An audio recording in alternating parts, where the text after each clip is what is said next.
কেউ যদি তোমার জীবন থেকে চলে যেতে চায় তাহলে তাকে আটকে রাখতে চেষ্টা করো না। তাকে এমনভাবে বিদায় দাও যাতে সে একটা সময় তোমাকে ভেবে আফসোস করে। আবার কেউ যদি তোমার জীবনে আসতে চায় তাকে ফুরফুরিয়ে গ্রহণ করো না। সময় নাও, এতে করে সে তোমার মূল্যটা বুঝতে পারবে, সেই সাথে তুমিও বুঝতে পারবে মানুষটা তোমার জন্য সঠিক কিনা। হুট করে চলে আসা কেউ ফুরুত করেই উড়ে চলে যায়। যা অল্পতেই পাওয়া যায় তার ওপর মানুষের গুরুত্ব কম। যে হঠাৎ চলে আসে সে না পারবে তোমাকে বুঝতে, না পারবে তুমি তাকে বুঝতে। অর্থাৎ চলে যাওয়ার রাস্তাটাও তখন বের হয়ে আসে।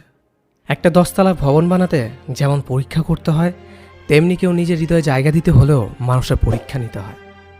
এতে করে তুমি যেমন ভবনটা নির্মাণ করতে পারবে কি না সেটাও বুঝতে পারবে, তেমনি মানুষটাও তোমার জীবনে সঠিক কিনা সেটাও ধরতে পারবে।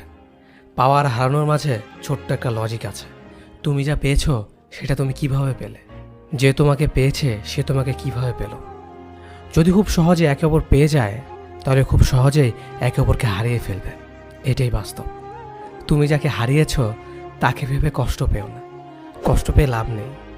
বরং এটা ভেবে নাও তোমাকে হারিয়ে তার কি ক্ষতি হলো। আর সে এমন একজনকে হারিয়েছে, সে তাকে ভালোবাসত। ভালো রাখতে হলে বেশি কিছু ভাবতে হয় না, ছোট্ট দু একটা রুলস মানতে পারলেই হেব্বি ভালো থাকা যায়। যে আসতে চায় তাকে সময় নিয়ে আসতে দাও, যে যেতে চায় তাকে বিনা কারণেই যেতে দাও। এই আসা যাওয়ার মাঝে কখনো শক্ত দেয়াল হয়ে দাঁড়িয়ে থেকো না। এতে করে তুমি তোমার প্রকৃত জীবনসঙ্গী পাবে, যে শুধু আসবেই কিন্তু কখনো যেতে চাইবে না।